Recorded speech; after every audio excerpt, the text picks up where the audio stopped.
Que tal falar sobre liderança? Liderança em vários aspectos. Se tem uma coisa que é necessário em qualquer sociedade, são líderes preparados. É sobre isso que a gente conversa hoje no nosso Intríade.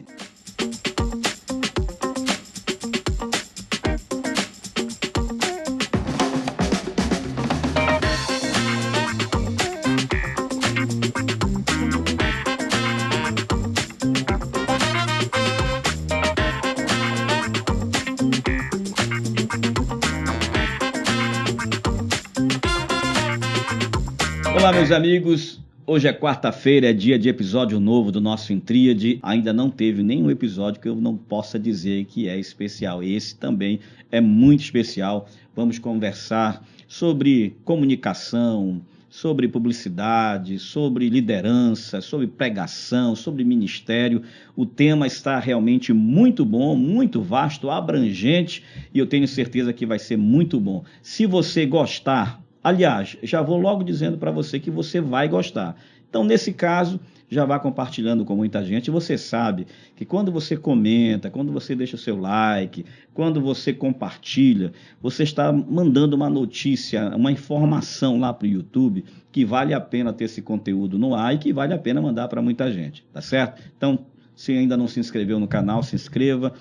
Acompanhe a gente, tem muitos episódios que ainda vão vir, maravilhosos, e tenho certeza com conteúdos importantes. Eu estou aqui com César Vasconcelos, pastor, um amigo de muito tempo. A gente não se cruza muito por aí, não, né, mas eu tenho acompanhado através das redes sociais como Deus tem levantado César para fazer um grande trabalho em diversas áreas, hoje no meio da fé cristã. Então ele é jornalista, publicitário, e a maior parte de sua carreira profissional foi na área da comunicação corporativa, em multinacionais da área de mineração. Trabalhou por décadas na Assembleia de Deus de Belém, onde foi consagrado a pastor. Ele era, quando eu conheci o César, ele era da música, né? Isso, bem da música. Tinha um grupo chamado Os Ceifeiros. Isso, não erra, por favor. Não erra, porque já fizeram muito bullying com eles, né? Chamavam de seis feios, mas eram os ceifeiros. Eram os seis feios e um bonito. A briga era para saber quem conseguia ser bonito. Bom, após iniciar um mestrado em teologia e adoração no Fuller Seminary, em Pasadena, transferiu os estudos para o Vanguard University for... Ih, rapaz, vai fazer eu falar inglês. Fala tu aí o nome. Universidade Vanguard. Pronto. Lá na Califórnia, onde cursou mestrado de liderança e espiritualidade. É formalmente ligado à primeira Igreja Batista Brasileira lá de Los Angeles, mas atualmente desenvolve no Brasil as atividades de pregação, ensino, treinamento ministerial, mentoria para as igrejas, além de consultoria nas áreas de comunicação corporativa. Acabou o programa. Rapaz, até eu quero conhecer esse camarada aí. Esse camarada aqui.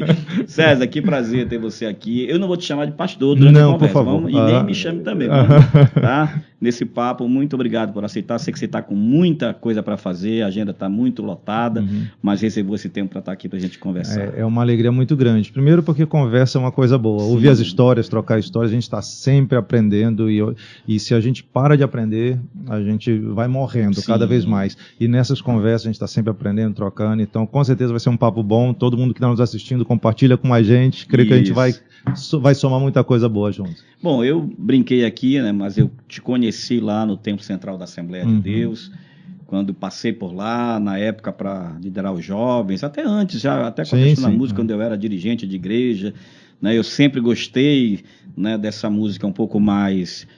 Vou usar uma expressão que os meus amigos e irmãos queridos assembleanos não se ofendam, né? Músicas menos assembleianas, digamos assim, né? E você fazia parte lá do grupo Ceifeiros, né? Que foi um grupo que teve o seu momento, teve a sua história e fez frente também, né? Com um estilo musical um pouco diferente, né? Essa era uma história bem interessante, porque eu acho que no período da juventude é uma característica, né, de você ser impulsivo, de você buscar as novidades, às vezes pela falta de experiência e também por toda essa energia que quer ser canalizada. Sim. E particularmente foi um tempo muito bacana, porque as experiências que a gente teve lá não foram uma busca de algo pessoal Quero ou de fazer uma rebeldia. sucesso. Não, nada disso. Foi um grupo ali que teve uma experiência muito marcante com Deus. A gente até brincava. Nós tínhamos, eu acho que durante a semana, 2 reuniões de oração e só um ensaio. Então, tipo assim, quando a gente ia cantar, aí era gente desafinada e tudo mais, mas eu acho que pela oração Deus abençoava na hora. E compensava. Né? E foi isso. E hoje daquele grupo, uma boa parte são pastores, tem gente fora daqui do Brasil, inclusive fazendo a obra. E eu acho que isso é uma coisa muito boa quando nesse período de adolescência e juventude, você consegue ter um grupo que te influencia e troca. Perfeito. E molda, né, para o restante da vida. Com então certeza. Foi essa experiência naquela época. É muito bom, eu quando encontro pessoas da minha época, né, de adolescência, de juventude, que hoje são pastores, às vezes pastores de igrejas grandes, né? Que maravilha, né? De poder, porque parece que talvez seja apenas saudosismo da minha parte, né? Aquilo, quando a gente passa dos 15 anos, a gente fica assim. Parece que hoje esses grupos são mais escassos dentro da igreja, né? São grupos que se reuniam para orar, né? Que tinha como hobby, digamos assim, se encontrar para orar, né? Para falar sobre as coisas de Deus. Hoje em dia a galera quer só se reunir para deixar para lá. Mas vamos lá. Mas aí veio a tua parte profissional, né? Você, como jornalista, na comunicação, o que te levou para isso? Esse é um lado bem interessante. Eu digo que hoje, de 5 anos talvez para cá, eu estou conseguindo entender todo um processo de vida que envolve carreira, atividades ministeriais, outra série de formações que me prepararam para estar hoje aqui. Essa questão da carreira, por exemplo, é bem interessante. O primeiro curso que eu entrei foi engenharia civil na universidade. Porque meu pai era engenheiro, a gente, até ligado à questão da psicologia, você ter clareza da tua vocação, isso é uma coisa muito importante. Uma época eu cheguei a participar de uma iniciativa com uma psicóloga que era nessa área de orientação vocacional. Sim. Muita gente, muito adolescente vai para uma universidade sem saber o seu perfil vocacional, se frustra, o percentual de gente que muda de curso é muito alto, enfim. E eu cursei 3 anos de engenharia e não aguentava, não gostava daquilo. E aí eu pensei, vou mudar para arquitetura para não perder os 3 anos. E olha como são essas questões de Deus, né? Aí entra realmente a questão da... Rapaz, eu fui para um culto numa igrejinha e lá naquela noite, era próximo do período vestibular, e a irmã lá, Deus usou ela e deu uma palavra mesmo, uma profecia, assim, assado, que era para eu estar debaixo da direção de Deus, que ele ia me levar. Nessa semana, dias depois, me veio aquele negócio. Muda para comunicação, que era um curso que eu não tinha feito. E mudei para tornar a história curta, fui fazer o vestibular, nunca tinha estudado, na nossa época era letras e artes. Eu era de exatas, estudei um pouco, e no vestibular, que era bastante concorrido de comunicação, acho que fui o 5º ou 6º a passar. E a partir daí comecei o curso, e esse foi o rumo. Para eu sair do telejornalismo e para ir para a comunicação corporativa, que é outra coisa impressionante, também foi assim do nada, eu vi claramente a mão de Deus. Quando eu tentei sair da comunicação corporativa, tomar outro emprego, de novo, por acaso, fui parar na casa de uma pessoa lá em Barcarena, e Deus usou essa pessoa e disse, tu tá pedindo para sair daí, mas eu te coloquei aí, tu vai ficar até o momento. Então, eu vejo assim que essa parte da carreira Deus me dirigiu, e eu tive experiências profissionais muito marcantes, que me ajudaram muito a entender como o mundo funciona, como as organizações funcionam, particularmente essa primeira indústria que eu trabalhei na época era a primeira do mundo naquilo que ela fazia. Então são indústrias de alto nível, de uma estrutura organizacional muito elevada. Isso começa a te fazer entender como as coisas funcionam. É lógico que eu vou citar um exemplo que não tem a ver comigo, né, que todo mundo vai entender, mas quando você vê Moisés, ele foi criado num ambiente que era o topo em termos do que era o império daquela época, o governo daquela época. Ele foi exposto a coisas que com certeza no futuro ele chegou a usar. Então isso é um ganho interessante que a gente tem, né, acaba tendo. E a gente enxerga aí de fato, né, essa orquestração de Deus, né? Porque no momento que você começa a estudar, começa a se envolver profissionalmente, se você tem uma perspectiva de que a sua vida está nas mãos de Deus, né, e você resolve viver o propósito de Deus, é claro que tudo isso aí vai fazer parte desse cabedal de treinamentos que Deus está fazendo indiretamente com você por causa do propósito de Deus, né? Você falou de Moisés, eu lembro de Abraão, né? Abraão teve que ser sacado do meio da sua parentela, né, da sua terra onde era o seu pai ainda muito envolvido com a com a idolatria, ele teve que ser tirado de lá, Deus disse, olha, sai daí, ele teve que negar, né, de alguma forma, a sua estrutura inicial, ele abriu mão do passado para começar uma história com Deus.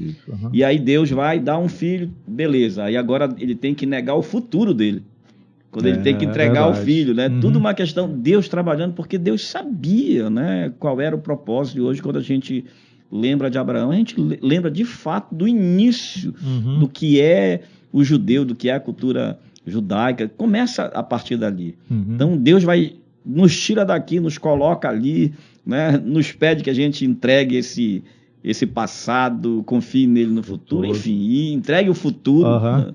Esses dias mesmo eu estava pregando e falando, como a gente conhece as histórias da Bíblia, a gente já sabe o final. Sim. Mas a gente não imagina o que é você viver aquelas coisas no dia a dia. Tu imagina, entrega teu filho. Eu digo, quais são as crises que passam pela cabeça da pessoa.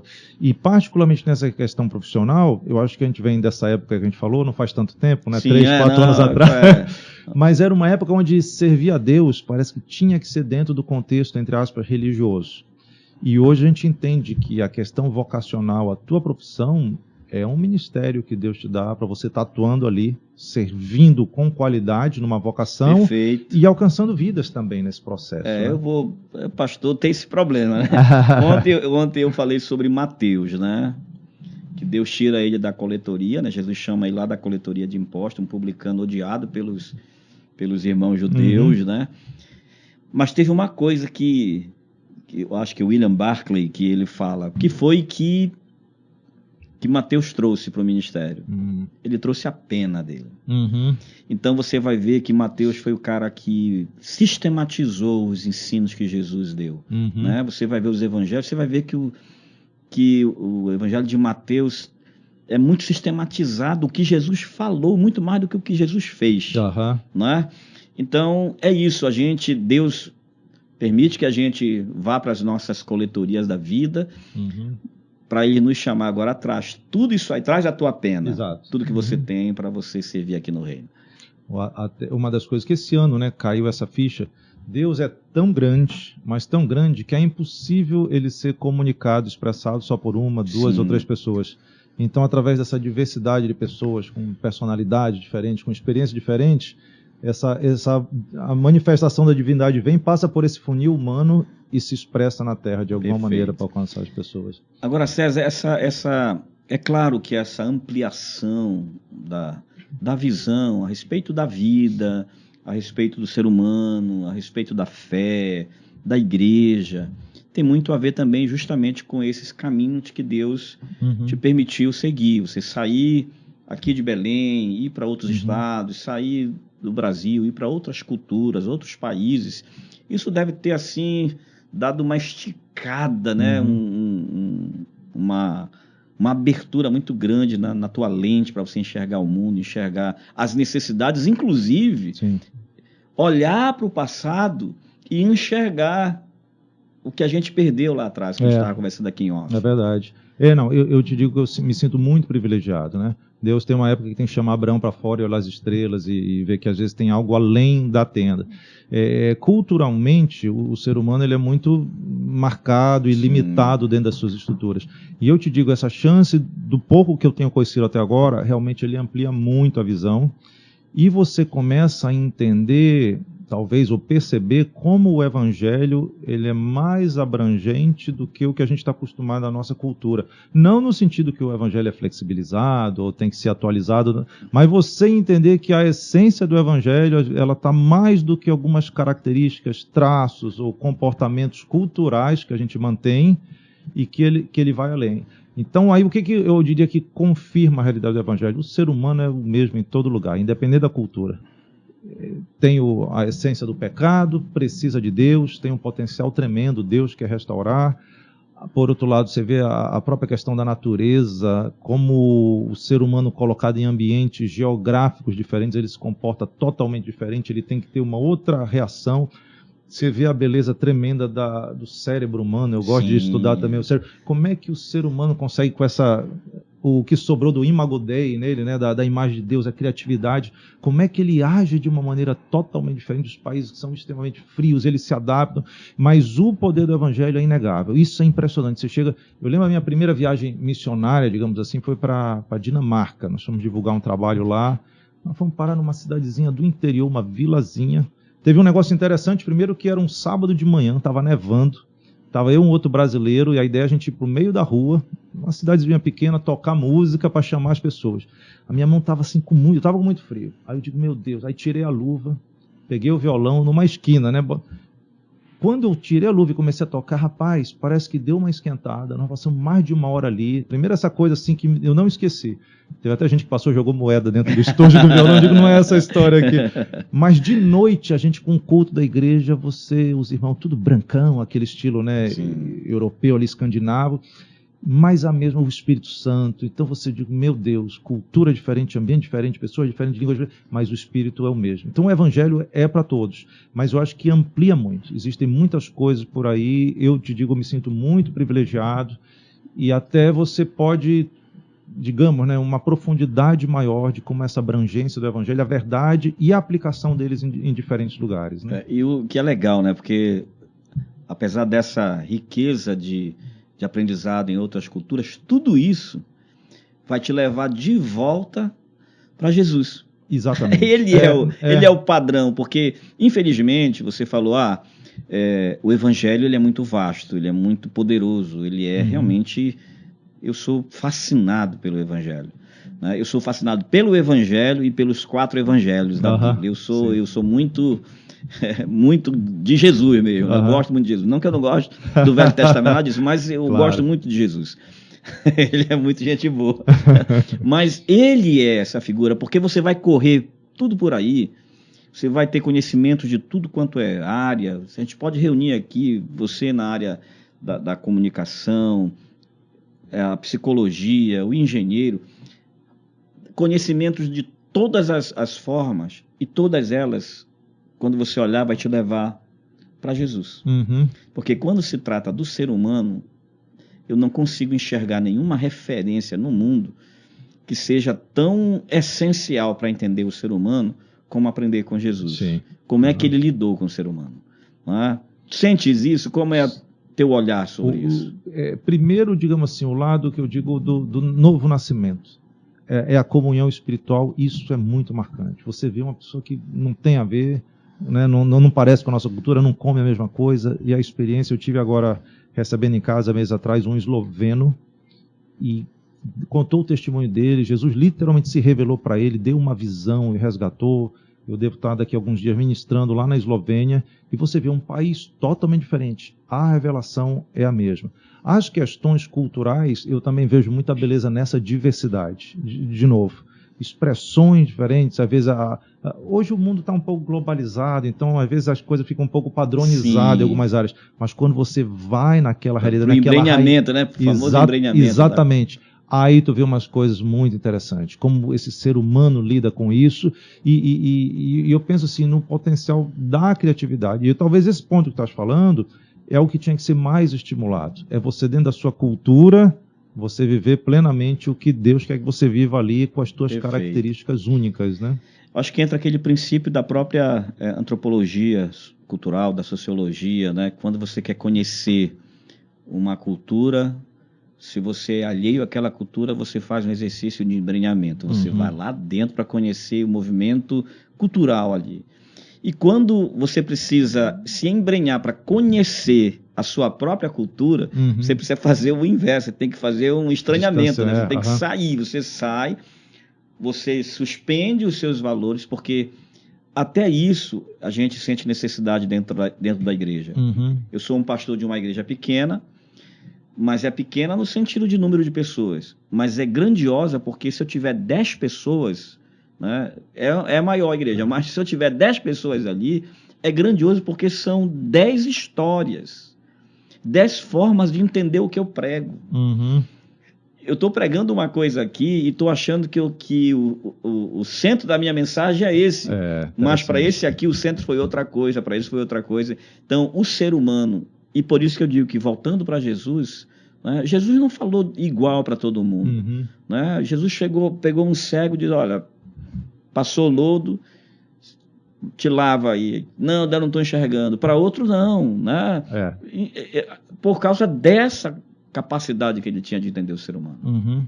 Esse ponto que me falaste até me remete eu sempre falo algo nesse sentido sobre liderança, por exemplo, porque a liderança é algo que está presente em todos os processos, em todas as áreas, né? Sim. E eu sempre digo, nós não lideramos um smartphone, nós não lideramos uma câmera, um computador, um equipamento, nós lideramos pessoas, e a pessoa tem esse lado da individualidade, que é essa complexidade de cada um. Sim. Que você tem que estar sensível, senão a gente perde muita coisa. E aí vem o maravilhoso de Deus, né? Que ele consegue lidar com esses perfis diferentes, e às vezes mesmo uma pregação alcança pessoas de maneira diferente. Deus alcança elas lá, é algo que mexe com a gente. Porque a pessoa sai da igreja, uma dizendo assim, puxa, olha, Deus falou tanto comigo, comigo também. Né? Que palavra maravilhosa. Não, estou falando do louvor, aquela música. Isso é fantástico, porque Deus ele tem esse modo personalizado, né, de atender cada pessoa. E o que é mais maravilhoso é que ele atende individualmente cada pessoa com a diversidade de outras pessoas. Eu acho que eu filosofei aqui, estou demais. Mas você falou de liderança, então é um tema muito importante. Eu acho que quando se fala especialmente de igreja, eu ainda não vou falar da igreja, mas quando se fala de igreja, a gente sabe da importância da formação dos líderes, do treinamento dos líderes. Porque assim, eu quando fiz a formação em psicologia, eu fiz psicologia clínica e organizacional. Então se trabalha em função de cultura, aquelas coisas, né, que a gente ouve no curso de administração, a cultura organizacional, o clima organizacional, visão, missão, todas essas questões aí. E treinamento e desenvolvimento. Então as empresas mais modernas, mais atualizadas, né, elas investem recursos em cima do treinamento da sua equipe. Se vai abrir uma franquia, vai para lá, faz. Enfim, treinamento acontece para montar uma equipe e gerar líderes. A pessoa entra numa empresa e ela olha para a empresa se ela vai poder ter ascensão, né? Se ela vai ascender ali naquela empresa. E a gente falha muito ainda no que diz respeito à igreja. Falando primeiro da tua experiência com formação de líderes, com treinamento de líderes nas empresas. Como é que tu vês hoje, por exemplo, a nossa região, a região norte, com relação a treinamentos, equipe, empresas? Existem já muita gente trabalhando com treinamentos, mas como é que tu vês hoje? Primeiro, eu contextualizaria a questão da liderança em si. Eu digo que liderança não é algo natural. Um processo de liderança se estabelece quando você tem um grupo de pessoas que precisa dar um resultado. Sim. Quando eu digo que não é natural, é tipo assim, nós estamos aqui 4, 5 pessoas, quando a gente se encontra, a gente diz, vamos logo definir quem é um líder aqui. Não. O ser humano se relaciona, né, tem as suas interações, mas quando você começa a ter um objetivo a alcançar, e esse objetivo envolve um grupo de pessoas, nesse momento você precisa ter uma estrutura organizacional. Sim. E aí sim, se constrói uma hierarquia, alguma coisa, para garantir que essa ação seja uma organização planejada, organizada, lógica, assim por diante. Eu uso muito o exemplo quando eu estou fazendo seminários. Imagina que a gente chega aqui com um grupo, e às vezes é grupo de 100, 200, mais pessoas. Se eu pegasse simplesmente tintas de diversas cores, colocasse uns pincéis, eu dissesse, olha, vocês 100 que estão aqui, nós temos que pintar as paredes. E eu não tivesse nenhum comando. E as pessoas começassem a pegar a cor da sua preferência e pintassem onde quisesse. Eu pergunto, será que esse resultado final ele vai ser agradável? O senso comum de todo mundo diz, não, vai ser horrível. Por quê? Porque foi uma ação que envolveu várias pessoas, mas não foi coordenada. E não foi planejada, não foi estruturada. Uma frase que eu gosto muito, que não planejar é a melhor maneira de você garantir o fracasso do que você vai fazer. Sim. Então, o líder, ele se estabelece nesse sentido. E aí eu vou mencionar duas funções. O gerente ou o líder, são coisas diferentes. Perfeito. Ele se estabelece para ajudar a organizar esse processo. Então, eu diria que, em geral, a nossa cultura é uma cultura onde a liderança ela é muito empírica, ela é muito no teste, sabe, testando, errando, muitas vezes errando mais. A gente vem de um contexto, por exemplo, de igreja.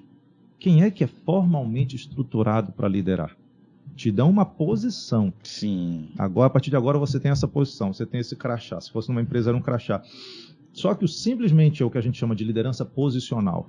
A liderança que tem uma função, um cargo, não quer dizer exatamente que essa pessoa tenha competência para desenvolver a liderança em si. Então eu diria que, em geral, a nossa cultura, o Brasil como um todo, a nossa liderança é mais conquistada no dia a dia, desenvolvida no dia a dia, mas sem uma base teórica, uma base que te estrutura para ser mais efetivo. Então, eu até brinco, eu fico contente porque, para mim, tem um mercado grande, digamos assim. Com certeza. E no contexto da igreja, é semelhante. Então, eu acho que essa visão... Existem treinamentos que estão hoje, eu acho que são muito focados em algumas coisas específicas. Eu creio que o mais importante, até o mais... seria o grande alicerce, é você ter essa noção da liderança como um todo e, a partir de entender essa estrutura, ok... O meu papel como líder é ajudar a alcançar uma meta, eu tenho que trabalhar com essas pessoas, eu tenho que descobrir algumas questões, a minha maneira de influenciar, a minha comunicação. Depois de ter essa clareza, aí eu vou com questões específicas. Eu preciso me desenvolver mais nessa área, nessa outra. Sim. Eu tenho que cuidar disso, eu tenho que ter ferramentas aí que vão me ajudar na gestão. Então, acho que às vezes nós temos mais as ferramentas, os treinamentos, tu define os KPIs, tu define algumas coisas que fazem parte da gestão. Mas talvez na minha cabeça eu ainda não consegui entender o que é esse líder. E aí que eu acho que é o nosso desafio maior para avançar, né? E a gente acaba cometendo aquele erro que eu já vi cometerem, por exemplo, cometer na igreja, erros que cometem, por exemplo, em empresas de comércio, de venda. Uhum. Você tem um vendedor que o cara é fantástico, o cara vende, é o que mais vende, bate todas as metas, ultrapassa, vende, todo mundo que vem comprar chega lá, quer ir com ele. Aí você diz, cara, esse cara é muito bom. Vou colocar ele... Bota ele para cima. Vai ficar como gerente de venda. Aí acaba cara. Aí ele perde um gerente e perde um vendedor. Né? Acontece muito isso na igreja. O cara, às vezes, está fazendo um trabalho de diaconia ali, às vezes de assessoramento da igreja, fala com todo mundo gosta dele, ele vai visitar e todo mundo diz, esse cara... Pastor. Vem cá, pastor. Aí acaba com o camarada. Tem a ver com a questão do próprio corpo, da vocação e da função de cada um, né? Imagina, nossa, o meu pé é muito bom, chuta a bola, faz não sei o quê, eu vou botar ele para escrever agora. Não vai funcionar, ele não é para isso. Sim. E esse é um papel do líder. O líder, ele precisa ter a visão do todo, a visão da equipe, os potenciais da equipe, e aí eu vou posicionar cada indivíduo dentro de uma equipe para funcionar dentro desse corpo. Esse foi um aprendizado que eu tive, me chamou muita atenção, primeiro no MBA e depois no próprio mestrado, que é uma área, a própria questão dos testes de personalidade, que tu estás bastante acostumado. Sim. Então ali, por exemplo, eu lembro bem do Enneagrama.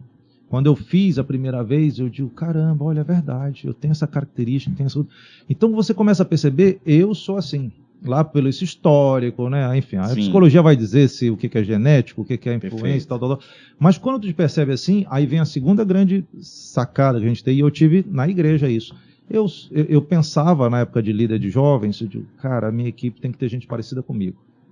Vamos dizer, eu sou comunicativo, eu sou proativo, criativo, então eu quero que tenha esses ivos comigo. Eu quero assim, aquela pessoa que é mais introspectiva, que é mais rotineira, eu não quero. Aí, depois que eu fui exposto a essa informação, eu fui ver como a pessoa que sentava quietinha na reunião, que escrevia a ata, que sistematizava tudo, ela era uma pessoa extremamente necessária, porque ela fazia com alegria aquilo que eu não gostava de fazer, então ela me liberava para eu fazer o que eu tinha que fazer, e como eu não cobrava dela, ou seja, o papel dela não era propor, ela fazia com alegria aquilo que ela gostava de fazer. Então esse conjunto é outra coisa que é muito importante, você identificar o potencial da equipe, você ter as pessoas que desenvolvem bem isso, essa equipe vai ser muito mais efetiva. Né? Perfeito, você vai ver, voltando para os 4 evangelhos, né? Por que Pedro não escreveu um evangelho? Né? Mas por que Lucas, que nem andou com Jesus, escreveu o evangelho e fez um trabalho fantástico? Quem foi a fonte de Lucas? O próprio Pedro foi uma fonte. Pedro só vai escrever depois lá as cartas, né?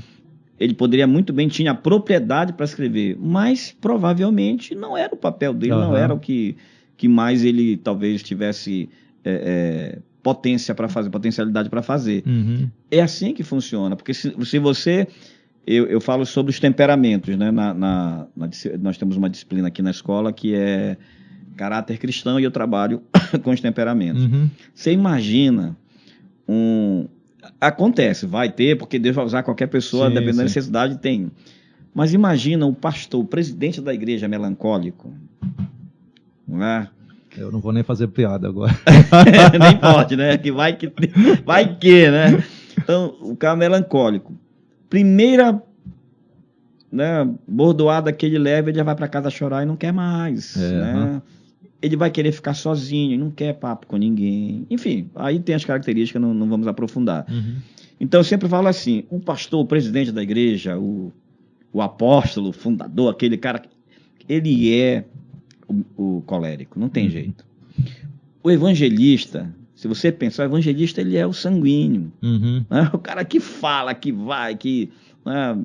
Ele não é muito bom de organização, mas ele vai evangelizar. O fleumático é o mestre, ele vai ensinar com mais tranquilidade. Estruturar, né? As coisas. E o melancólico, ele é o intercessor. Deixa ele lá, ele vai ficar quietinho, mas ele vai interceder. Olha só, né, se a gente consegue ter esse olhar, né, e colocar cada pessoa no seu devido lugar. Claro que eu estou falando de algo assim extremamente ideal. Pode ser que se eu sou sanguíneo e a necessidade que a igreja tem é de alguém que vai fazer o trabalho de intercessão, eu vou ter que ser treinado para fazer. Né? Mas se eu consigo ter essa possibilidade, esse conhecimento e essa condição de treinar e de colocar a pessoa realmente ideal em cada lugar, aí eu estou no país das maravilhas. No melhor dos mundos. Mas aí tu fala essa questão de ser treinado, que aí eu acho que esse é outro ponto muito interessante, que, de novo, duas situações. Por um lado, talvez muitos não identificam o seu perfil, né, psicológico, o seu perfil de personalidade, às vezes querem fazer uma outra coisa que não é, e acabam não se desenvolvendo apropriadamente. Né? Quando falaste da psicologia organizacional, essa área eu acho muito interessante. Na verdade, o próprio estudo, quando você vai ver a ciência da liderança, ela começa lá atrás, meio junto com a administração, com algumas leituras, né, de que eram feitas no começo lá do século XX. E eu acho fundamental, e aí vale para tudo, é o foco no desenvolvimento pessoal. Perfeito. Para a nossa vida, espiritual cristã, é uma coisa que é muito necessária, mas até para as coisas em todas as áreas. E eu acho que uma das coisas que eu enfatizo muito hoje é de não se acomodem. Não se acomodem. A Bíblia fala, né? Procurar e progredir cada vez mais. E esse é um modo. Na própria indústria tinha um jargão que acaba ficando impregnado, né? Melhoria contínua. Então, acho que, aí falando para quem é líder, ou falando quem é profissional, seja o que for, não se acomode onde você está. Tem um camarada, um americano, que de vez em quando eu escuto, ele tem uma frase interessante: não peça um aumento de salário, valha mais. Você tem que valer mais e as coisas vão acontecer. Como é que eu vou valer mais? Você vai ter que mudar. Se você mudar, as coisas vão mudar também, né? Em liderança, em trabalho, em igreja, tudinho. Acho que são um dos pontos chaves que a gente se acomoda. Perfeito. E uma outra coisa também, ainda nesse ponto, é a diferença entre treinar e desenvolver. Não é? Porque muita gente que está na equipe está fazendo treinamentos. Beleza, é bem-vindo o treinamento. O treinamento vai treinar técnicas, habilidades, né? Então, eu posso treinar uma pessoa, por exemplo, para comunicar. Desenvolvimento é outra coisa. Você desenvolver é um processo um pouco mais... O desenvolvimento exige treinamento também. Mas desenvolver líderes é muito melhor do que só treinar o líder. Porque treinar técnicas não é tão difícil. Mas você desenvolver essa pessoa para que ela desenvolva características e depois vá buscar as técnicas da liderança é outra coisa. Eu estou falando bobagem? Tu falar isso agora, eu me lembrei de Jesus. Hoje a minha leitura de Jesus a respeito dos 12 ele pegou a equipe mais complicada para provar que desenvolvendo essa equipe complicada, o resultado vem. Imagina se ele pegasse 12 Saulos, Sim. gente com conhecimento teológico profundo, com uma garra, um poder de decisão, uma atitude extrema, um comprometimento. Porque Paulo, meu irmão, vamos respeitar, Sim. né? O cara abriu mão de tudo, jogou tudo para... Não que os outros não tivessem feito, mas, digamos, a matéria-prima dele... Ele tinha muito mais coisas para abrir mão, né? Muito mais coisas, exatamente. E o próprio material de conhecimento, ele era uma pessoa diferenciada. Então é como se Jesus dissesse, olha, líderes cristãos, o poder de Deus e o processo do discipulado, do desenvolvimento, consegue transformar publicano, pescador, gente meio rebelde, em apóstolos de Deus. Então, mas é um investimento de desenvolvimento. Olha para mim, eu gosto muito, por exemplo, Jesus vai desenvolvendo o ministério, aí quando chega em Lucas 10 ele diz, agora vocês vão e fazem. Quer dizer, é esse processo. Sim, sim. E o finalzinho ali, João 13, eu chamo que é a aula intensiva de Jesus da liderança. E ali no momento da Santa Ceia, não vou dar o spoiler, que é um dos seminários que eu faço, tem a ver com isso. Mas ali ele dá ele reúne, ele faz o grande resumo e aplicação de liderança em várias questões. E isso é uma coisa interessante, eu vou mencionar o que Jesus apresenta, o que a gente lê na Bíblia, quando você estuda hoje as teorias científicas sobre liderança, o que as pessoas consideram de válido, de efetivo, Jesus praticou. É uma coisa incrível. Mas, enfim, então ele trabalha naquilo ali, aquele fecho final, quando vem o Espírito Santo, essa turma está pronta para fazer. 3 anos e meio de desenvolvimento intenso, vai embora. Vale a pena. E como Jesus era lúdico, né? Como ele tinha essa capacidade de mostrar ali, nos pequenos movimentos ali, coisas tão grandiosas, né? Você imagina, você falou dos 12, imagina, eu posso dar o spoiler porque foi de ontem. Aliás, de ontem não, porque eu não gravei ontem, mas foi da pregação sobre Mateus, né? O chamado de Mateus. Você imagina o que é Jesus pegar um camarada que está na coletoria, um ser mal visto, odiado pelos judeus, taxador dos impostos, né? Se tinha uma pessoa persona non grata, ali estava Mateus, e colocar para estar na mesma equipe que Pedro, né? Extremamente comprometido com a fé judaica, com a cultura, né, dos seus ali, com a sua nação. Ele teve tanta dificuldade com isso que até lá na frente Paulo dá uma cutucada nele, né, para ele dizer, cara, ou tu és ou tu não és, né? E tem que colocar um publicano. Só que você vê que quando Jesus chama Mateus, logo em seguida, no mesmo texto lá, Mateus está numa refeição com Jesus, cheio de publicanos com ele, e os demais pecadores, o texto diz. Cara, Jesus impactou a vida daquele moço de forma tão poderosa que logo ele foi buscar os seus. E aí os discípulos ficaram ali, né? Imagina os discípulos vendo Jesus comendo com aqueles publicanos, com aquela escória ali, Jesus comendo com eles, conversando, eles... Que será que negócio é esse? Que se meteu nisso? Que será isso? Aí a Bíblia diz que os fariseus comentavam com os discípulos, o mestre de vocês come com esse... Mas por que comentavam com os discípulos? Porque eles também perceberam, provavelmente, que aqueles discípulos estavam, de alguma forma, incomodados, chocados com aquilo, né? Mas aquilo tudo foi ensinamento de Jesus, desenvolvendo os discípulos para entenderem a vastidão que está diante deles, né? De tanta gente que eles iam ter que alcançar. Essa mesma percepção é Lucas 7, justamente quando os discípulos de João Batista vão e perguntam e tal, e eles estão conversando, aí Jesus elogia João Batista, aí ele diz, olha, mas os fariseus, os mestres da lei não aceitaram, né, a justiça de Deus e o batismo. É uma geração, traduzindo, é uma geração chata, porque vem João Batista, radical, cara fechada, não faz nada, todo mundo diz, esse tem demônio. vem Jesus tomando vinho, comendo com publicano, ele disse, isso é um beberrão, né? Beberrão. Quer dizer, e aí é um desafio, eu te digo que é para mim, acho que para todos nós, como é que a gente anda no caminho de Deus, né? Mantendo a espiritualidade, sim, mas não com aquela cara ranzinza, né? E aberto para graça, para manifestar para as pessoas que talvez a gente nem normalmente, talvez religiosamente queria evitar, né? É um desafio bom esse aí. Eu acho que essa ideia, né, de religiosamente, né? Porque a religião é muito pesada, né? Esse olhar mais religioso, né? As diretrizes mais religiosas acabam realmente engessando e apagando a beleza do evangelho. Né? Eu acho que o que está faltando, né, entre tantas coisas na igreja, é a igreja voltar a pregar o evangelho. Né? Em tempos mais antigos, era aquela radicalidade extraordinária, né?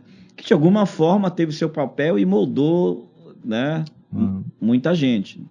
Teve os seus exageros, os seus excessos e deixou de cumprir algumas coisas? Sim. Né?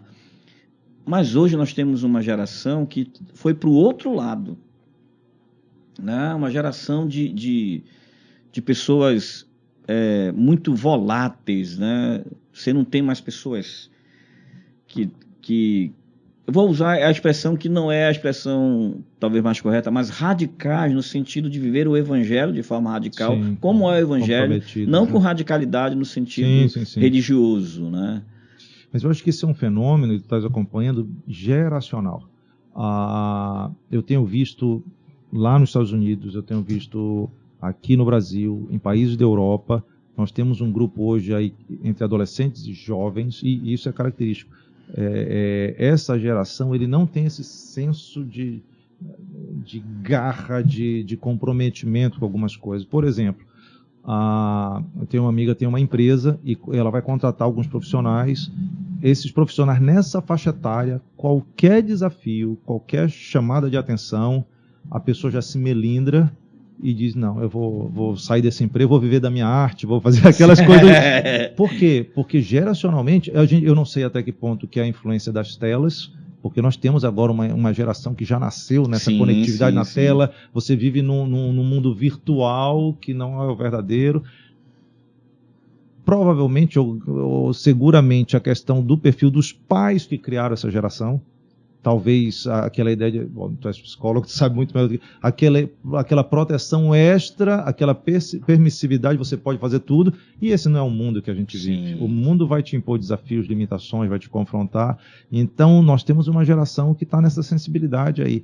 E isso acaba, quando a pessoa recebe a mensagem do Evangelho, por um lado vai receber, mas talvez na hora de colocar em prática traz essas limitações, né? Esses riscos, né? E eu vejo as gerações de hoje, assim, eu sempre digo assim, que nunca, eu acho que não houve uma época tão real no que diz respeito, por exemplo, à distância, deixa eu tentar desenhar aqui, a distância entre as gerações, tipo, meu avô, meu pai, eles tinham praticamente os mesmos acessos que eu tinha. Né? As mesmas informações que eles recebiam, eu recebia. O mundo era mais parecido. Era mais parecido, então estavam muito mais próximos. Né?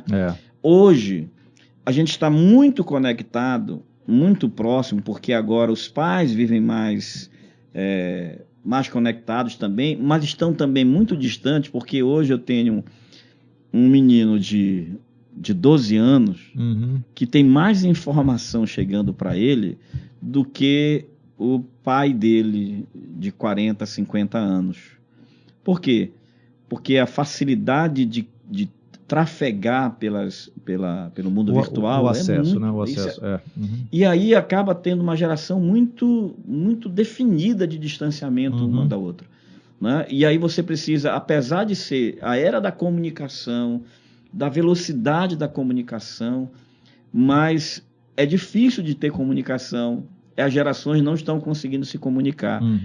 E nós perdemos a época, né? A gente falou isso aqui em off, a gente perdeu lá atrás a época de conduzir essa geração que está aí hoje. E aí hoje essa geração está sendo bombardeada de forma tão intensa, tão poderosa. Eu estou me sentindo igual o Faustão agora. É mesmo? Igual o Faustão, porque de vez em quando tem alguém que diz, olha, deixa o convidado falar. Mas é um papo, né? Então, claro. Então, é por aí, tu olhas isso, tu enxergas isso, essa... Eu vou reforçar um pouco do que tu estás falando, até expandido isso aí. A nossa geração, foi uma geração que acompanhou essa grande ruptura. A gente faz parte, já deve ter ouvido, a gente fez parte do mundo só analógico. Sim. Telefone que a gente discava rodando. Aí a gente começou o processo de computador. Eu lembro a primeira vez que eu mexi num computador, né, assim, o PC. Depois telefone celular, que virou o smartphone. E nós já temos uma geração hoje que já nasceu dentro desse contexto. Então aí nós já temos uma ruptura de base, né? Os nossos berços já foram, nós partimos de lugar diferente. Mas eu queria chamar uma atenção que aí tem a ver com liderança, tem a ver com sensibilidade de pais, dos pais, e tem a ver com o mundo que a gente está vivendo. Tem um escritor israelense, ele tem vários best-sellers, e ele está apresentando uma realidade de futuro que é muito desafiadora. Eu estava vendo uma das palestras dele sobre um dos livros que ele escreveu. Ele disse que a gente teve lá atrás, ele não é cristão, ele disse que lá atrás tinha a geração ou o período, a era de Deus. Então nessa era de Deus, tudo era Deus. Um trovão era Deus, enfim, desde do lado animista, né, das religiões animistas. Depois ele disse que teve a época da ciência. Tudo passa a ser explicado pela ciência. Só que ele disse que a gente está entrando numa época agora extremamente arriscada, que é a época do algoritmo. E basicamente nós estamos, para quem assistiu aquele filme Matrix, né? Sim. Nós estamos nessa conectividade que ele falou. E ele apresenta vários riscos sobre isso, porque a gente está chegando num momento que nós estamos, de certa forma, abrindo mão da nosso sentido de ser sujeito, da nossa vida, da nossa sociedade, para começar a transferir para o algoritmo várias coisas. Né? Já tem carro que dirige por si só, a gente já dá comando já tem uma rotina que a gente pode fazer na tecnologia. Exatamente. A gente só está transferindo isso aí.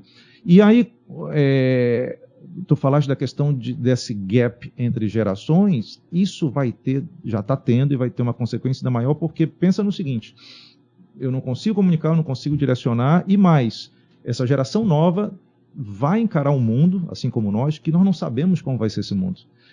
Tem um dado, algumas pessoas questionam, mas tem sido muito falado, que a turma que está nascendo agora, que nasce agora, ou essas crianças de hoje, 65% dessas crianças de hoje vão trabalhar em empregos que não existem. Como eu, como um pai, vou preparar o meu filho para algo que eu não sei o que vai ser? Então, tu imaginas, a dificuldade de comunicação é maior, a incógnita, a pergunta sobre o futuro é extrema, porque, como tu falaste, os nossos avós, os nossos pais viviam numa constância de mundo. Nós estamos indo para o disruptivo cada vez mais. A capacidade a velocidade de processar, né, dessa outra geração aqui, devido à lentidão das mudanças, mudava. Sempre o mundo esteve em evolução, em mudança, mas o tempo era muito... Os saltos disruptivos eram... Então, isso aumenta muito mais, aí de novo eu vou falar de liderança, a responsabilidade de nós desenvolvermos a nossa competência como líder. E nos seminários que eu faço, eu sempre estou enfatizando que liderança começa em casa. Então, para quem está nos assistindo, é pai, é mãe, a sua responsabilidade de buscar entender isso aí, para de alguma maneira você fazer o teu papel de direcionar o teu filho para o futuro, é seríssimo. A gente não pode ser passivo. Eu acho que esse é um dos grandes pontos. A gente está, às vezes, vivendo uma rotina que não envolve desenvolvimento pessoal, não envolve aprendizado, né? A gente está acostumado nos entretenimentos que o mundo virtual tem para nos dar, é sempre o vídeo, é o meme, é não sei o quê, e eu não consigo desenvolver internamente, e eu nessa passividade não consigo direcionar meu filho, não direciono ele para disciplinas que são importantes, de estudo, de buscar desenvolver criatividade. Eu estou preparando, infelizmente, essa criança para sofrer no futuro. Sim. Então, acho que essa é uma das grandes chamadas que a gente tem que fazer. Vamos entender o que está acontecendo. É lógico que se a gente for pensar escatologicamente, a gente sabe que o mundo ruma, né, para um fim, graças a Deus nós temos a segurança, né, eterna pelo Evangelho, mas eu creio que nenhum de nós quer que a nossa família esteja sucumbindo, esteja se quebrando. Mas o que nós estamos fazendo para encarar essas coisas? E aí a gente vai só apoiar na fé e dizer, Deus vai fazer. Deus nos dispõe tantas ferramentas, tantas coisas para a gente poder estar pronto. E esse para mim é um tema que me motiva, né? Como a gente falou, a nossa idade já está um pouco avançada, mas eu me sinto assim, jovenzinho, digo, cara, eu quero compartilhar essas mensagens, abrir a cabeça das pessoas e vamos se preparar, não vamos ficar parados, né? Vamos avançar. E a gente tem que estar realmente preparado para lidar com isso, porque não sei se você lembra de um livro que é Celebração das Disciplinas. Sim, lembro.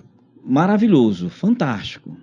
Mas se você for olhar, por exemplo, lá ele fala sobre solitude, né? A importância da solitude, sobre a oração, né? Sobre a meditação. Beleza, na minha época de adolescente, eu aceitei Jesus com 15 anos de idade e numa congregação de bairro, com irmãs do círculo de oração, a gente orava 3 horas, 4 horas, a gente ia para a vigília, 10 horas da noite e saía de 5 horas, 6 horas da manhã. Vigília raiz. Raiz mesmo, a gente ia orar, né? Eu aprendi isso. Sim. Eu cheguei ainda no início lá da comunidade altar, da igreja, a gente ainda chegou a ter, assim, vamos orar, de orar 3, 4 horas, cada um orando. Pegava 10 pastores, cada um ora meia hora, e hoje em dia está difícil de fazer isso, porque ninguém está preparado. Hoje em dia, essa geração de hoje não está preparada para ficar 2, 3 horas sem essa velocidade. Então, como é que você vai levar os jovens para orar 1, 2 horas, né, nesse momento, quando na cabeça dele, mesmo que ele não esteja com o celular na mão, mas está caindo as mensagens aqui, né? Tá vindo as notificações aqui direto. Olha como é complicado. Não dá. Aí se a gente ficar no saudosismo, né? A gente não é dessa vibe do saudosismo, ainda que sim, né? Ou não. Mas se a gente ficar nesse saudosismo, né? No meu tempo não era assim, o tempo vai passar e a gente vai continuar sem fazer nada. Então, o que é que eu posso fazer nesse momento? Se orar 2, 3 horas já não é mais uma realidade para o nosso tempo, eu vou deixar de orar? Eu preciso buscar alternativas, eu preciso buscar... Hoje o que as igrejas estão fazendo muito, né? Nós estamos aqui no estúdio de parede preta para né, melhor trabalhar em cima da iluminação. Sim. As igrejas hoje chamadas de igreja de parede preta, né? As churches, né? É claro que essa geração, ela nasceu no meio disso e a gente vai ter que entender que é isso, é para aí que a gente está indo, né? Você imaginou, nós tínhamos na época Ministério de Comunicação na igreja. Algumas igrejas tinham, principalmente igrejas grandes que tinham rádio. Sim. Né? Mas hoje qualquer igreja pequenininha, ela tem o Ministério de Mídia. E lá está lá o irmão lá com o seu celular, né? Às vezes se escolhe pela capacidade, às vezes pelo celular que tem, né? Essas pressões nos demandam uma resposta. E eu acho que o ideal é justamente a gente conseguir manter a essência, sabendo navegar no que é variável. A história que tu falaste aí das transmissões, né? Foi uma coisa interessante. O pastor lá da Califórnia, eu trabalho com 2 igrejas lá, uma brasileira e uma hispana. O pastor da igreja hispana, ele falou uma vez assim, disse, o diabo pensou que com o Covid ele fosse prender os irmãos da igreja, que não ia ter culto. Mas na verdade ele se deu mal, porque agora as igrejas estão tudo na internet. Ele acelerou o processo. E de uma hora para outra, antes de 2020, quais eram as igrejas que transmitiam efetivamente o culto? Eram poucas. Depois não teve como, todo mundo tem, né? Tá cheio. Então esse é um negócio legal. Aí eu brinco por outro lado, é que agora, como está sendo transmitido e você não quer que a transmissão que vai ficar registrada saia algum erro, aí às vezes a gente já pasteurizou muita coisa, né? Exatamente. Então eu digo, sempre os desafios nos dão oportunidades. Eu acho que a grande questão é a gente saber, Deus, qual é a melhor maneira de responder a essa oportunidade, com algo criativo, com algo que vai te glorificar, mas que mantenha a essência das coisas. Eu estava até conversando no almoço agora com algumas pessoas, de como a gente tem essa tendência simplesmente da cópia, né? Copia e cola, né? E a nossa referência na América Latina é muito Estados Unidos. Então, às vezes, a gente vai fazendo coisa só copiando, sem perceber, sem processar, e não é ideal. Aí volta de novo para a questão vocacional. Cada um de nós tem uma identidade, tem um chamado. Acho que parte disso aí é a gente ser fiel naquilo que Deus nos chamou para fazer, sem necessitando estar seguindo exatamente o que um está fazendo. Buscar sempre pegar o melhor, né, de tudo, sim, mas cumprir dentro do nosso chamado, né? E o importante é isso, você tá aí a palavra, né, o chamado, né? Quando você entende, né, qual é a sua missão, qual é o seu chamado, tudo vai girar em torno disso aí, né? Eu de forma mais didática para mim mesmo, eu decidi fazer meu propósito de vida. Para que eu existo, né? Eu existo para desenvolver pessoas. Uhum. Isso está muito, muito claro para mim, é muito sério para mim isso. E eu comecei a perceber que tudo que eu faço, todos os trabalhos todas as frentes que eu atuo, estão linkadas com esse propósito.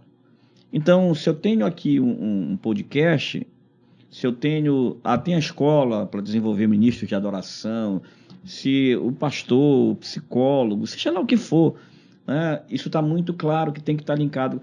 Quando eu percebo que algum empreendimento que eu estou me lançando não deu certo, eu vou olhar e, cara, não tinha como dar certo, não tem a ver com o meu propósito. Né? Então, eu acho que ontem mesmo, eu estou falando ontem como se hoje fosse... Tá.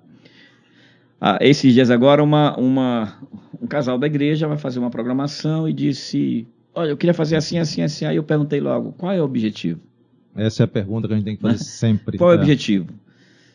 Aí, se não tiver objetivo, você não vai ter o caminho. Você precisa primeiro ter o objetivo, para depois traçar o caminho. Você traçar um caminho sem objetivo, você vai traçar um caminho tortuoso, né? E se não sabe para onde vai, qualquer caminho serve, né? Então é uma coisa bem interessante de você realmente o tempo todo estar perguntando qual é o objetivo disso. Cara, eu acho que da década de 90, acho que 90 mesmo, quando realmente começou a explodir as comunidades, por exemplo, Koinonia, né? Esse pessoal começou de fato a aparecer. Aí alguns irmãos de igrejas mais tradicionais, da própria Assembleia de Deus, alguns líderes mais revolucionários, queriam eliminar a harpa, né? A harpa cristã de dentro das igrejas para colocar as músicas das comunidades. Cara, mas não adianta simplesmente fazer isso só porque eu acho legal, porque eu fui na igreja tal, achei bonito. É a mesma coisa que aconteceu aqui em Belém, quando construíram o shopping Castanheira. Lá, a primeira vez que colocaram uma frente lá, um painel, ficou lindo, mas que com 3 meses não prestou mais, porque o clima daqui não era favorável para aquele material, não fizeram o estudo antes, né? Então, às vezes, você pega uma coisa que está dando certo ali, aí você traz para cá e não dá certo, você, cara, não vai, não rola. Porque qual é o objetivo? Qual é a finalidade? Por quê? Qual é o planejamento para isso? Mas não adianta eu simplesmente colocar lá na minha igreja as paredes pretas e os irmãos nunca mais querem ir para a igreja porque não querem. Exato, só seguir uma tendência. Falaste agora dessa questão de música, né, de harpa, de música, estamos vendo os violões aqui. Esse é um outro ponto também que eu acho que como faz parte da cultura, é muito forte no contexto de igreja também, essa questão da música é outro lado interessante, né? Eu falei um pouquinho sobre a gente... por uma falta de identidade, por falta de uma autoestima coletiva, nacional, a gente olha muito para fora.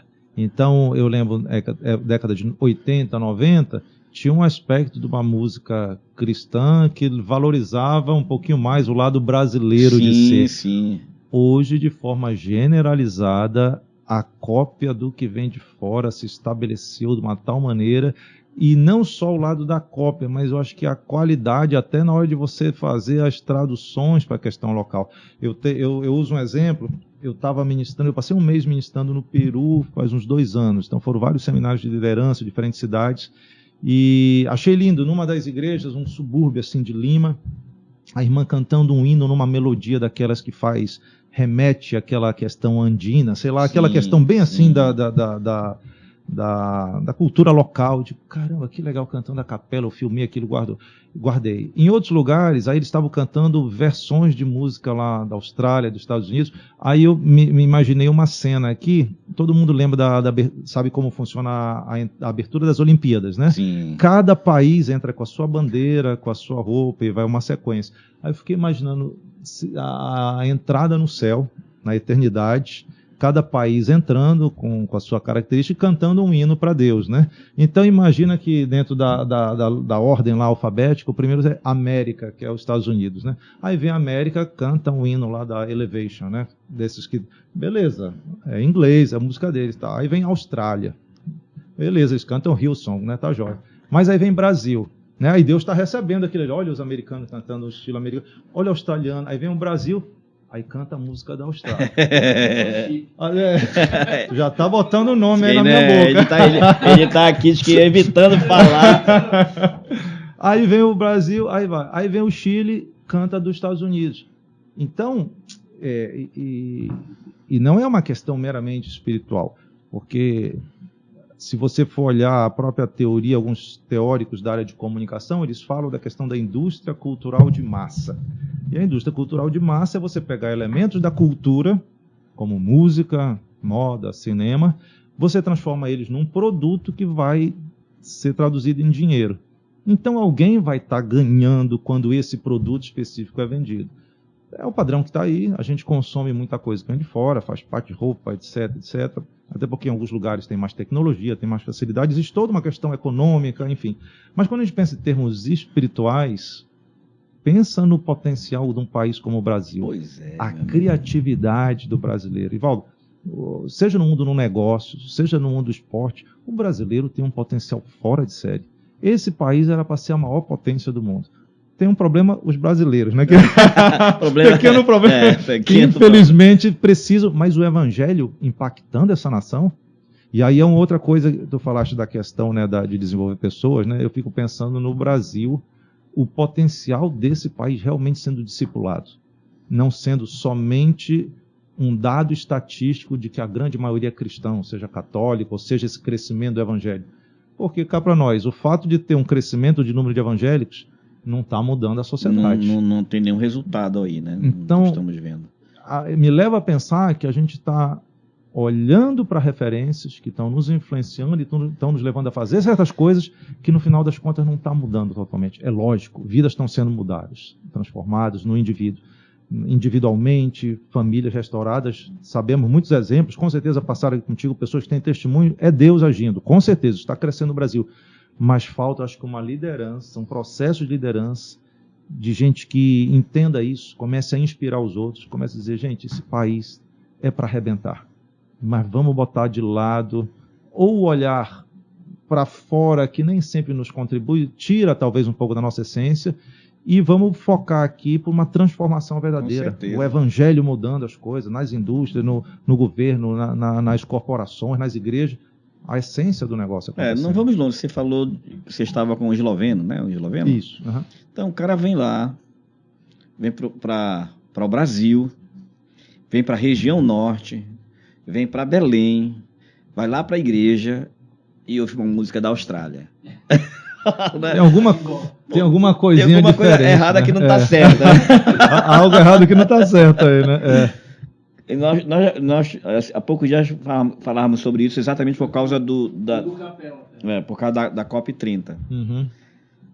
Vem um monte de gente de todos os lugares do país para cá. Esses caras vão ficar encantados com a nossa culinária, porque é a melhor do mundo. A culinária aqui é maravilhosa. Uhum. Nós temos uma cultura musical riquíssima aqui, mas eles não vão ouvir isso. Eu entrevistei o Marco Teles, não sei se tu conhece o Marco Teles. O Marco Teles, ele é da Paraíba, do coletivo Candeeiro. Ele foi lá no Pedro Bial, ele e o da Guia.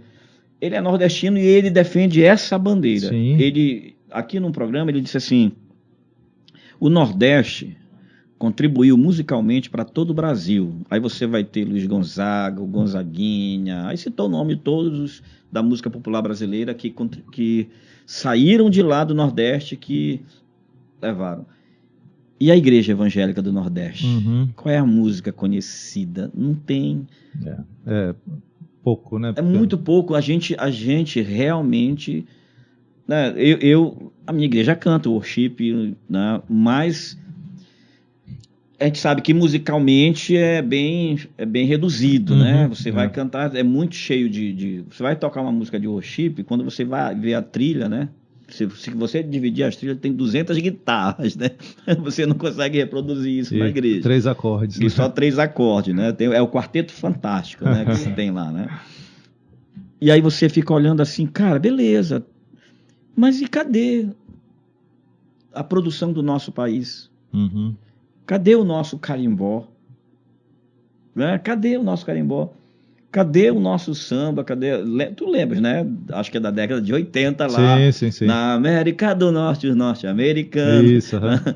Então, isso é uma questão muito pontual e que acaba mostrando essa síndrome do cachorro vira-lata, né? Uhum. Que a gente realmente acha que só porque vem de fora... Nós não temos uma teologia brasileira. Sempre importando, né? Sempre importando. Você vai ver, nós não temos uma teologia brasileira. Quando você vai estudar, por exemplo, o grego, até quando você vai estudar o grego, você tem que passar... A maioria das escolas que ensinam o grego vão trazer o grego que passou lá pelos Estados Unidos, pela língua inglesa. Né? E não as que passam pelo latim, porque... Sim. Grego e latim caminharam juntos, né? Em alguns momentos se entrelaçaram e gerou a maioria, uma boa parte, se não a maioria, mas uma boa parte da nossa cultura, do direito e da nossa língua. Mas a gente ainda tem que passar pelos Estados Unidos, né, para poder ter alguma coisa aqui. Alguma coisa... Não tá certo, tá errado que não tá certo. Eu penso demais nisso. Nossa identidade pessoal, não pela identidade em si, mas pelo propósito de Deus. Ele parou, né, o Salmo 139, ele parou para projetar um negócio para a gente quando a gente ainda era na barriga da mãe. Sim. A gente está deixando de lado esse projeto simplesmente para... É até uma preguiça, né? Tá todo mundo fazendo, eu vou aqui e tal. Eu tenho assim uma dificuldade com isso aí. E é engraçado que o próprio artista que não é cristão, o artista na essência, ele quer ser original. Ele quer apresentar alguma coisa que os outros não apresentam. Ele quer que a voz dele seja reconhecida no meio das outras pelo que ele é. Mas a gente tem essa tendência. Tu falaste do Nordeste, né? Até me lembrei, eu sei que muita gente vai ficar com raiva de mim, né?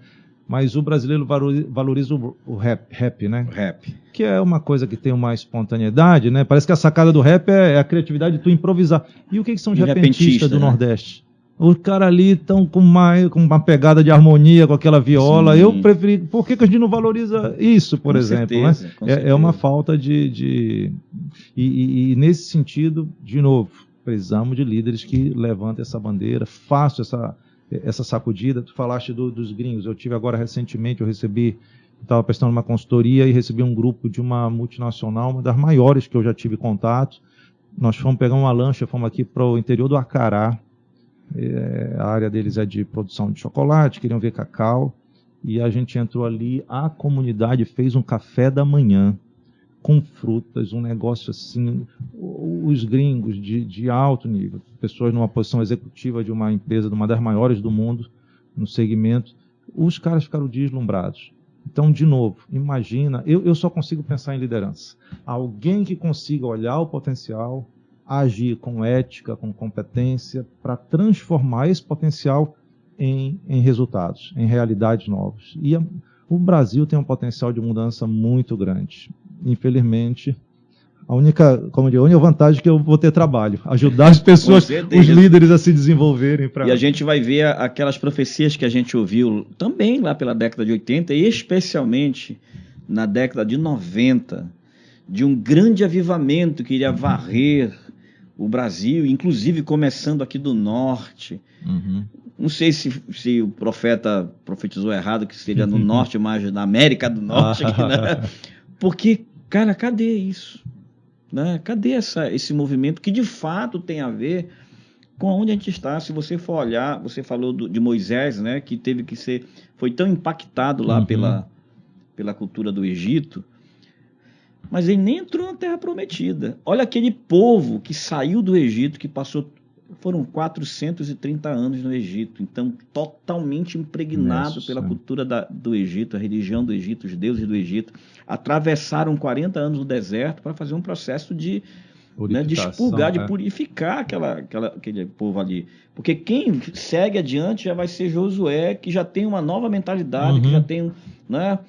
Aí vai avançando, você vai ver que precisa passar pelo deserto, precisa tirar os ídolos. A gente está cheio de ídolos dentro da igreja, né? E a gente não percebe. Aliás, até percebe, mas ninguém faz nada, né? E tem de todo quanto é jeito. Assim como nós temos os ídolos importados, eu lembro até da música do João Alexandre, né? E mais um ídolo importado chega para cá e a gente incorpora dentro do nosso culto, da nossa liturgia. Aí você tem, por outro lado, um outro grupo que está trazendo uma coisa que é importada também, mas não é de fora, é importada de outros segmentos. Aí você já não sabe mais, você vê alguns irmãos dando umas rodadas ali que diz... Impressionante, né? É um negócio estranho. Eu tenho uma fala, de novo, tu estás falando vários exemplos, eu só consigo pensar em liderança, porque no final das contas alguém está em posição de direcionar, de decidir. Eu sempre digo, o papel de um líder é construir a cultura do grupo onde ele está. Se o líder ele não constrói intencionalmente essa cultura, esse rumo, uma cultura vai se estabelecer, mas vai se estabelecer caoticamente. Então, um líder que não tem uma base bíblica, que não tem um conteúdo, né, para estar à frente de uma comunidade, realmente direcionando para o que o evangelho, vai dar espaço a muita coisa. E o Brasil está ficando pródigo em esquisitices assim, absurdas, do neopentecostalismo, de coisa... E é engraçado, Ivaldo, nós estamos percebendo, essas esquisitices, seja as gírias, seja os comportamentos, ela está transbordando o ambiente das igrejas. E ela está indo para os memes, ela está indo para a linguagem do povão. As pessoas... hoje tem esses personagens de rede social, caricatos, né? Que fazem brincadeira com as coisas de igreja e todo mundo conhece por aí. Quer dizer, o numérico da igreja evangélica cresceu, algumas aberrações ou esquisitices apareceram e já faz parte da cultura. Você vê até no nível político, querendo ou não, esses personagens têm espaço. Cara, é um laboratório que está acontecendo. O problema é que esse laboratório está nos levando para um rumo um pouco preocupante. Uns 10 anos atrás eu dizia, o Brasil está rumando para uma barbárie evangélica. E já estamos vivendo essa barbárie. Com certeza. Caos. Falta de doutrina, falta de entender o que é o evangelho, falta de direcionamento para o que é importante. Extremismo, né? Extremismo, e tem gente surfando de boa nisso, uns se divertindo, outros se acabando. Bem. Exatamente. Mas é preciso haver vozes que digam, ei, gente, o caminho é esse aqui. Tá todo mundo olhando para o bezerro de ouro, mas o Deus que do alto da montanha é esse. Exige isso, tem esse padrão. E é real, né? É real, não é brincadeirinha. E a gente tem que se submeter a esse aqui, porque se a gente fizer isso, a gente vai chegar onde Deus quer que a gente chegue, na Terra Prometida. Meu amigo, é o seguinte... Por incrível que pareça, já foi 1 hora, né? Já passou já passamos 5 minutos? Mas é isso, né? Eu acho que a ideia de pensar o evangelho, pensar a igreja, pensar a liderança, são 3 temas. Você falar de evangelho, falar de igreja, de instituição, falar de comunicação, realidade e falar social, de liderança, tudo mais. Então é muito vasto, a gente precisa de 10 programas para falar sobre isso, né? E o que nos cabe, né? Lógico, a gente tem uma essência, né? A gente tem uma coluna central, não pode sair disso. Eu sempre vou falar, Jesus é o centro, é Ele, né? Vamos olhar para Ele. Eu acho que vale ainda aquilo que a gente ouvia lá desde muito tempo, né? Olhe para Jesus, né? O problema é, às vezes, um líder diz assim, não olhem para mim, olhe para Jesus. Aí você tem que dizer, então sai da frente, que eu quero olhar para Ele, né? Não atrapalha. Então, não atrapalha a minha visão, né, de quem é Jesus. Mas volta realmente para a gente encerrar a importância de haver um avivamento na liderança, né? De se levantarem líderes que não sejam gerenciais, né, como o Eugene Peterson, não sei se você com certeza conhece, né, já conheceu da literatura, já partiu para a glória, mas ele falava sobre os pastores gerentes, né? A diferença, e ele faz uma introdução dizendo: nós estamos abandonando o chamado. Né? Às vezes a pessoa entra para uma vida ministerial sem ter sido informado de que ele não vai estar ali para gerenciar. Né? E infelizmente é isso que leva tantos pastores a fazer tantas barbáries. Eu costumo dizer, até uma frase eu costumo postar nas redes sociais: existem líderes que são excelentes para a organização religiosa, mas são péssimos para o reino de Deus. Sim. Porque eles entram nesse processo meramente organizacional, gerencial, e esquecem da essência do que é o evangelho, né? Então, sem dúvida, essa é uma coisa que a gente tem que estar levantando. E aí não adianta, a gente vai ter desculpas, né? Vai ter justificativas. Não, isso aqui é só embalar para ficar mais bonito. O problema é que estão embalando o vácuo, não tem nada dentro, estão dando só embalagem. Eu ouvi uma coisa bem interessante de eu sempre, quando eu cito, eu esqueço o nome, porque foi aleatoriamente. Eu assisti um vídeo de um rapaz pregando para líderes de jovens, né? E ele usou a expressão assim, ele disse: olha, é muito importante a gente ter iscas, né? Então, quando você fala, vamos fazer uma tarde, no sábado à tarde, no sábado à noite, uma disputa de videogames, traz os jovens, tal, isso aí, beleza. Ou então vamos fazer uma apresentação especial, enfim, seja lá o que for, né? Como iscas. O problema é quando a isca vira o alimento. Sim. Né? Porque aí as pessoas estão usando a isca e não tem mais nada depois disso. Bom, gente, para você que está aí do outro lado, valeu a pena assistir o episódio de hoje? Então, você não vai ser egoísta de ficar só para você. Vai compartilhar com muita gente. Sabe aquele grupo lá do seu WhatsApp, da família, do time de futebol, do condomínio, das fofoqueiras? Manda para todo mundo que vai valer a pena, tá bom? Faz suas perguntas aí nos comentários, manda sugestão de temas, de pessoas que você gostaria de ver aqui no nosso Intríade, tá bom? Fica na paz e até o próximo.